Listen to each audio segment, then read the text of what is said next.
அனைவருக்கும் good morning. MAS Rainman இனிய காலை வணக்கம். இன்றைய வானிலை நிகழ்வு பார்க்கறதுக்கு முன்னாடி என் தனிப்பட்ட வானிலை அனுமானம் அஃபிஷியல் ஃபோர்காஸ்ட் இந்திய வானிலை ஆராய்ச்சி மையம் மற்றும் அரசு சார் அறிவுரைகளை பின்பற்றுங்கள்.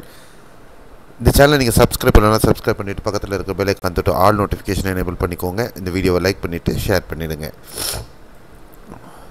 இன்றைய வானிலை அனுமானம் 29 மே 2025 உங்களுக்காக முன்கூட்டியே தொடங்கிய பருவமழை இல்லை நீடித்திருக்கக்கூடிய ஒரு வளிமண்டல மேற்கு சுழற்சி தாழ்வு பகுதியாகி நன்கமைந்த தாழ்வு பகுதியாக மேற்கு வங்க மாநிலத்தை ஒட்டிய கடல் பகுதி நார்த் ஹெட் பேன்னு சொல்லக்கூடிய அமைப்பில் நிலவி கொண்டிருக்கிறது.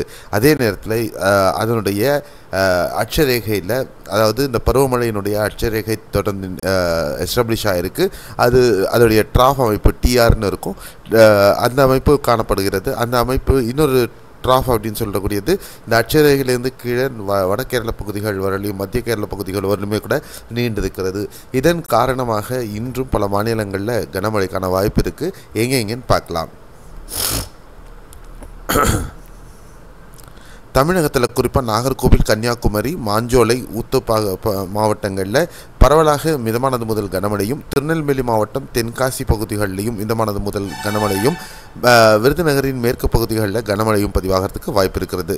அதே நேரத்தில் தேனி மாவட்டத்தில் பல்வேறு பகுதிகளில் மிதமானது முதல் கனமழைக்கான வாய்ப்பு இருக்குது. திண்டுக்கல் மேற்கு பகுதிகள், பழனி இந்த பகுதிகளிலையும் எனக்கு மிதமானது முதல் கனமழைக்கான வாய்ப்பு இருக்குது. தொடர்ந்து பொள்ளாச்சி, கோவை மாவட்டங்களில் மிதமானது கனமழையும் சில பகுதிகளில் பலத்த மழை பதிவாகிறதுக்கான வாய்ப்புகளும் இருக்கக்கூடும். திருப்பூர், கரூர், நாமக்கல், ஈரோடு, சேலம், அரியலூர், திருச்சி மாவட்டம், சேலம், தருமபுரி, கிருஷ்ணகிரி, ஈரோடு மாவட்டத்தில் பெரும்பாலான பகுதிகளில் இன்று பரவலாக மிதமானது முதல் கனமழை காற்றின் வேகத்துடன் இருப்பதற்கு வாய்ப்பு இருக்கிறது. பரவலாக நீலகிரி, வால்பாறை மாவட்டங்களில் இன்றும் கனத்த மழைக்கான வாய்ப்புகள் இருக்கிறது. சில பகுதிகளில் மிக பலத்த மழை பதிவாகவும் வாய்ப்புகள் இருக்கும். அவலாஞ்சி இந்த மாதிரியான இடங்கள்லையும் இருக்கும் அப்படின்னு நம்ம எதிர்பார்க்கலாம்.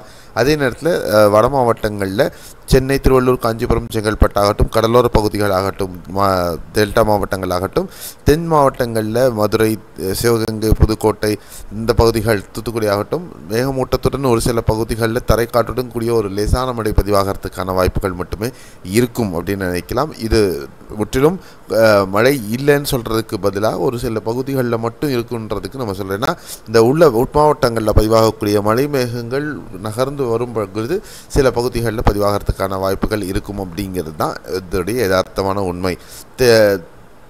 தெற்காந்திர பகுதிகளிலும் இதே மாதிரி தான் வாய்ப்பு இருக்கும் அப்படின்னு நம்ம எதிர்பார்க்கலாம்.